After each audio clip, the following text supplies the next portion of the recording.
গৌৰৱ গগৈৰ লাজ নাই নেকি?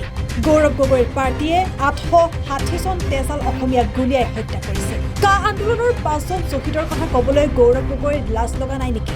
অখিল গগৈ, লুৰিণজ্যোতি গগৈ আছুৱে ক'লে আমি শুনিম, কিন্তু গৌৰৱ গগৈৰ কথা আমি নুশুনো।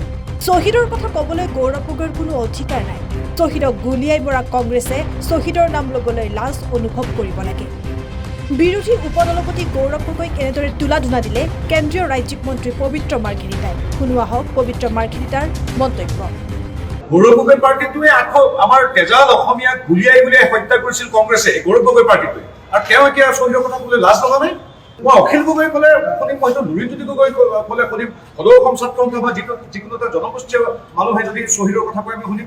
গৌৰৱ গগৈ কিন্তু নিলজ্জভাৱে 860 জন শ্বহীদৰ কথা কৈছে।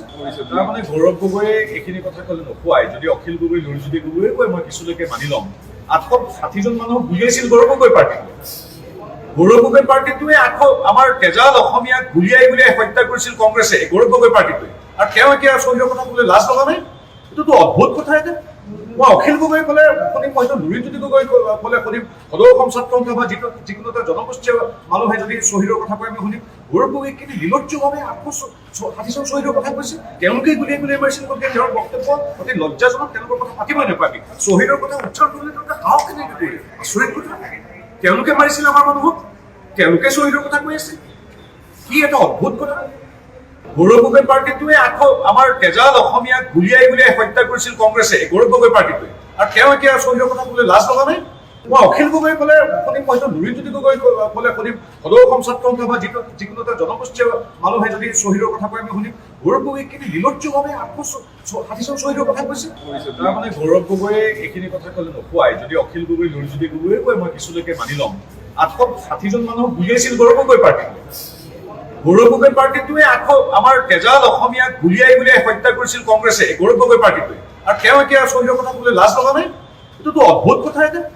মই অখিল গগৈ ক'লে শুনিম, মই লুৰিণজ্যোতি গগৈ ক'লে শুনিম, সদৌ অসম ছাত্ৰ সন্থা বা যিকোনো এটা জনগোষ্ঠীয় মানুহে যদি শ্বহীদৰ কথা কয় আমি শুনিম।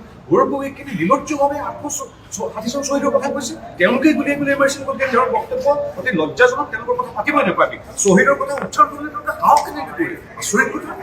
তেওঁলোকে মাৰিছিল আমাৰ মানুহক, তেওঁলোকে শ্বহীদৰ কথা কৈ আছে। কি এটা অদ্ভুত কথা। গৌৰৱ গগৈ পাৰ্টিটোৱে আমাৰ তেজাল অসমীয়াক গুলীয়াই হত্যা কৰিছিল কংগ্ৰেছে, গৌৰৱ গগৈ পাৰ্টিটোৱে। আৰু তেওঁ এতিয়া শ্বহীদৰ কথা ক'বলৈ লাজ লগা নাই। মই অখিল গগৈ ক'লে শুনিম, মই লুৰিণজ্যোতি গগৈ ক'লে শুনিম, সদৌ অসম ছাত্ৰ সন্থা বা যিকোনো এটা জনগোষ্ঠীয় মানুহে যদি শ্বহীদৰ কথা কয় আমি শুনিম।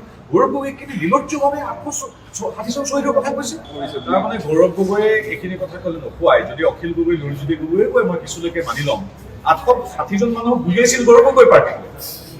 গৌৰৱ গগৈ পাৰ্টিটোৱে আমাৰ তেজাল অসমীয়াক গুলীয়াই হত্যা কৰিছিল কংগ্ৰেছে, গৌৰৱ গগৈ পাৰ্টিটোৱে।